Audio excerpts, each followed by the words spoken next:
Have you ever wondered why the Spanish Armada, one of the most formidable naval forces, was built? Picture this, the late 16th century. The world was a chessboard of power, alliances, and intrigue. The key players were Spain and England, two nations locked in a Cold War of sorts. Spain, under the rule of King Philip II, was a global superpower. Its empire stretched across continents, its coffers filled with gold from the New World.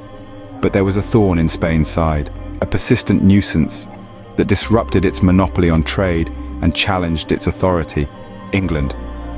England, though smaller, was a rising power, rapidly expanding its influence under the savvy leadership of Queen Elizabeth I. She encouraged privateers to plunder Spanish ships, causing considerable economic damage and infuriating King Philip. It didn't help that England was Protestant, a direct challenge to Catholic Spain. Tensions simmered, then boiled, and finally, they erupted. King Philip II made a decision that would forever change the course of history. He decided to construct a massive naval fleet, one that would dwarf all others. It was to be called the Spanish Armada. But why did he decide to build such a behemoth? The answer is simple: to invade England. The Armada was more than a fleet of ships. It was a statement, a testament to Spain's power and wealth. It was a symbol of King Philip's resolve to protect Spain's interests, to assert its dominance, and to crush the audacious English. This fleet, this Armada, was to be the instrument of England's downfall. But as we'll soon discover, things didn't quite go as planned. The Armada was a marvel of naval engineering, a force to be reckoned with. Yet it was destined to face challenges that would test its mettle to the core. The Spanish Armada was not merely a fleet. It was a symbol of Spain's might and determination to dominate the seas. Building the Spanish Armada was no small feat. This massive project was an undertaking of monumental proportions that required an enormous investment of time, resources, and manpower. It was a testament to Spain's determination and power during the late 16th century. Imagine this: over 2 years spent in shipyards buzzing with activity, as countless craftsmen, carpenters, blacksmiths, and laborers put their skills to work, day in and day out. Their task? To construct one of the most formidable fleets the world had ever seen. The Armada was to consist of more than 130 ships, an astounding number for the era. The scale of the project was a clear reflection of Spain's ambitions and the stakes at hand. But it wasn't just about the number of ships. The Spanish Armada was also heavily armed, bristling with cannons and weaponry. Each ship was a floating fortress, outfitted with everything needed for a long journey at sea and a potentially fierce battle upon arrival. The fleet was designed to intimidate, to dominate, and to conquer. And let's not forget the manpower. Thousands of sailors, soldiers, and officers were needed to operate this vast fleet. These men were trained and prepared for the grueling journey ahead and the daunting task of invading England.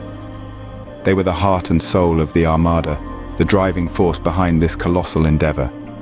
This incredible investment of resources and manpower was driven by a single unifying goal: the invasion and conquest of England.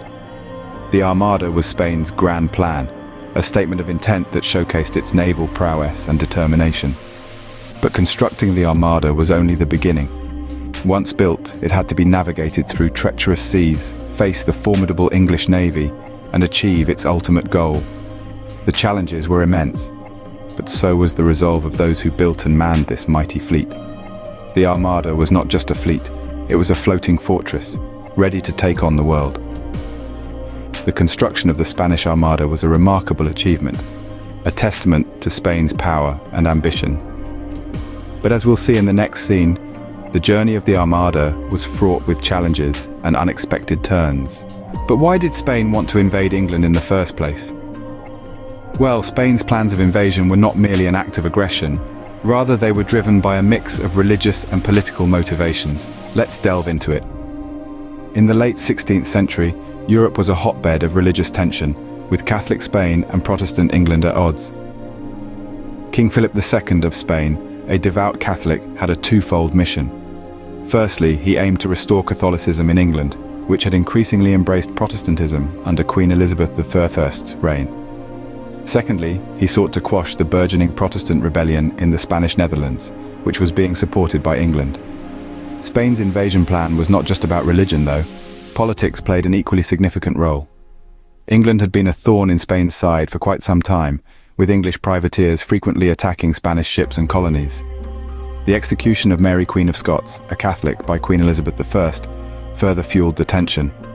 Moreover, England's support for the Dutch rebels in the Spanish Netherlands was seen as a direct challenge to Spain's authority. The Dutch rebellion was not just a religious conflict, but also a fight for political autonomy. England's support for these rebels was seen as a threat to the balance of power in Europe. Spain's invasion plan was therefore not only a response to religious tension and political rivalry, but also an attempt to re-establish Spain's authority and influence in Europe. King Philip II's vision was to create a unified Catholic Europe, with Spain at its helm. The invasion of England was a crucial part of this grand plan, so when we talk about the Spanish Armada, it's important to remember that it was more than just a fleet of ships. It was a symbol of Spain's ambitions, a manifestation of its religious zeal, and a tool for political assertion. The Armada was not just a force of destruction, but also a tool of political and religious assertion.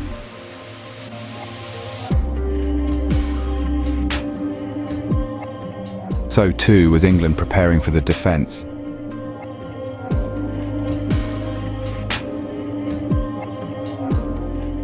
Leading the English response was none other than the formidable tactician. Drake was not one to be trifled with. He was already renowned for his daring exploits, and had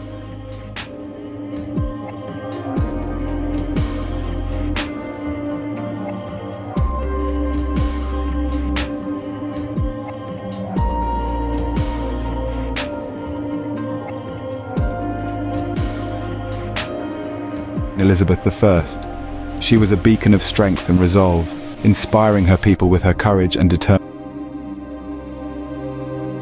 The situation, and was prepared to do whatever it took to protect her. Legendary speech, declaring, "I know I have the body of a weak and feeble woman, but I have the heart and stomach of a king." Under the leadership of Drake and the inspirational guidance of Queen Elizabeth, England began to fortify their defences. The Spanish galleons, and developed strategies to match the Spanish in terms of sheer numbers and the spirit of their people.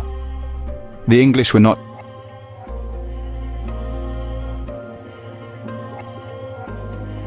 up against a formidable foe, an armada said to be invincible, but they were not daunted, they were determined.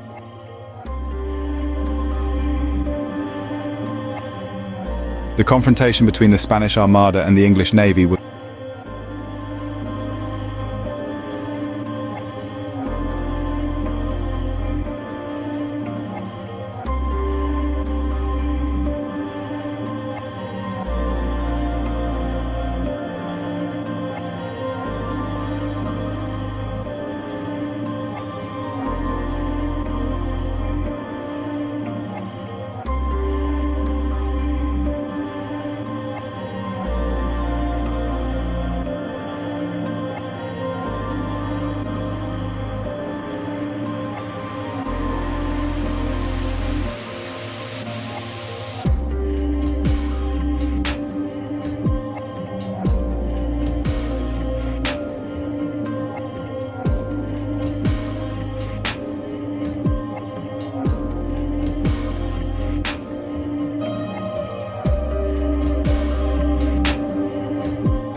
the scattered Spanish fleet, now vulnerable.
as heroes, having survived a grueling campaign against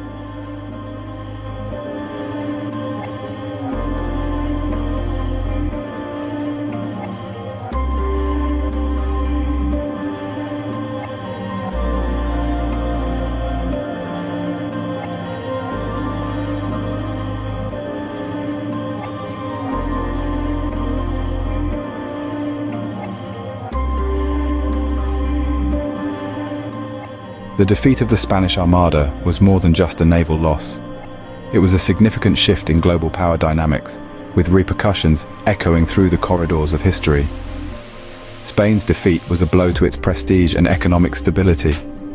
The Armada's loss was a massive financial drain, pushing the country into a period of economic decline. Dominated the high seas with its extensive fleet, was now facing a crisis of confidence. This defeat accelerated Spain's decline as a world power, a decline from which it would take centuries to recover. But let's flip the coin and look at England. For the English, the defeat of the Spanish Armada was a watershed moment. It was a David versus Goliath story, where the smaller, less equipped English fleet triumphed over the mighty Spanish Armada. This victory bolstered England's naval power and established it as a formidable force on the high seas. The defeat of the Armada also instilled a sense of national pride and identity among the English people. It was a triumph of resilience, strategy, and innovative naval warfare.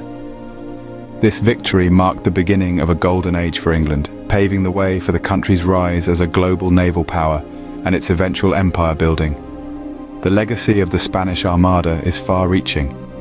It shifted the balance of power in Europe, marking the beginning of the end for Spain's global dominance and the rise of England as a naval superpower. The defeat of the Armada is a testament to how pivotal moments in history can change the course of nations, shaping their future for centuries to come. In essence, the Spanish Armada's defeat was a turning point in history, a moment that shifted the tide, shaping the destinies of both Spain and England. The echoes of this event power and the unpredictable nature of history. So what can we take away from the story of the Spanish Armada? From its conception, the Spanish Armada was an ambitious project, a colossal fleet built with the intent to alter the course of history. Its construction, a monumental endeavor that took 2 long years, was a testament to Spain's determination and resources. Spain's motivation for building such a force was not solely a display of power. Deep-rooted religious and political tensions played a significant role. Spain, a Catholic nation, sought to overthrow the Protestant Queen Elizabeth and restore Catholicism in England. The invasion plan was grandiose, but it was also a desperate gamble. The English response was swift and strategic. Despite being outnumbered, they capitalized on their superior ship design and tactics. They used fire ships to break the Spanish formation, a move that led to the Armada's downfall. The weather, notoriously unpredictable, played a decisive role too. It was a battle where the underdog emerged victorious. The defeat of the Spanish Armada was a turning point in history. It marked the decline of Spanish dominance and the rise of England as a global power. Furthermore, the legacy of the Armada endures, serving as a reminder of the volatile nature of power. It's a story of ambition, conflict, and resilience. It underscores the importance of strategy over sheer numbers and the role of unpredictability in warfare. In this grand theatre of history, the tale of the Spanish Armada stands out. It is a narrative of a mighty force that set out to conquer, only to be defeated by a determined adversary and the whims of fate. It's a tale that reminds us of the transient nature of power and the unpredictable turns of history. The Spanish Armada's tale reminds us that in the grand theatre of history, even the mightiest can fall.